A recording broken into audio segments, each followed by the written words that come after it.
చేస్తానని కానీ సినిమాల్లోకి వస్తానని కానీ ఎవరు ఊహించలే. ఎందుకంటే నేనే ఊహించలే.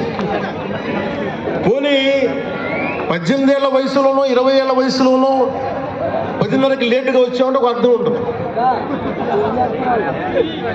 అక్కడమ్మాయి ఇక్కడ అబ్బాయి, గోకులంలో సీత, సుస్వాగతం, తొలి ప్రేమ చేస్తున్న సమయంలో మేబీ తొలి ప్రేమ ఉందో అటో ఇటో సంగీత్ థియేటర్లో, హైదరాబాద్ సంగీత్ థియేటర్లో క్లింట్ ఈస్ట్వుడ్ నాకు ఇష్టమైన హీరో, అతను సినిమాకి వెళ్ళి బ్రిడ్జెస్ ఆఫ్ మాడిసన్ కౌంటీ అని ఒక ఇంగ్లీష్ నవల్ ఆధారంగా తీశారు. అది నాకు ఇస్తుంది ఆ నవల్. సో ఎలా తీశారని చెప్పి నేను షూటింగ్ రిలీజ్ కూడా అయిపోయినట్టుంది తొలి ప్రేమ. నేను నా ఫ్రెండ్ ఆనంద్ సాయిని, హరీష్ పాయిని, ఇంకో 2-3తోటి సెకండ్ షోకి వెళ్ళా.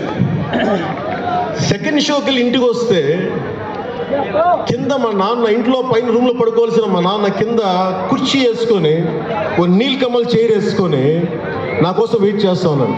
ఎక్కడికి రా వెళ్ళామని. షూటింగ్ అన్నాడు. షూటింగ్ అన్నాను, సినిమాకి వెళ్ళానంటే ఆయన ఎట్లా తిట్టాడంటే నన్ను నేను చాలా తప్పుడు పనులు చేసేస్తున్నట్టుగా, ఏదో బార్లో కూర్చొని తాగేసినట్టుగా. నేను అప్పటికి కొంచెం గుండె ధైర్యం తెచ్చుకొని చెప్పాను. అక్కడ మా నాన్నంటే పోయి చిన్నప్పుడు చాలా కొట్టేవాడు మా నాన్నమ్మ. ఆ భయం నన్ను కొట్టింది తక్కువ కానీ మా అన్నయ్యని కొట్టింది ఎక్కువ. సో ఎముడికి మొగుల్లో ప్రసాద్ బాబు ఉంటాడు. చిరంజీవి గారు పక్క వ్యక్తిని కొడితే ఇతను లైన్లోకి వచ్చేస్తాడు. అక్కడ నేను డిసిప్లిన్లోకి వచ్చాను. అట్లాగే వీళ్ళని కొడితే నేను డిసిప్లిన్లోకి వచ్చాను. నాకు ఆయన కొట్టక్కర్లేదు, నేను డిసిప్లిన్ ఉంటాను. సో నాకు మా నాన్న చూడగానే భయం వేసింది. కొడతాడా గబుక్కున్నా బాగుండదేమో అనుకునేవాడు. నేను చెప్పాను కొంచెం బలం తెచ్చుకొని 3 సినిమాలు హిట్లు వచ్చినాయి, 4 సినిమాలు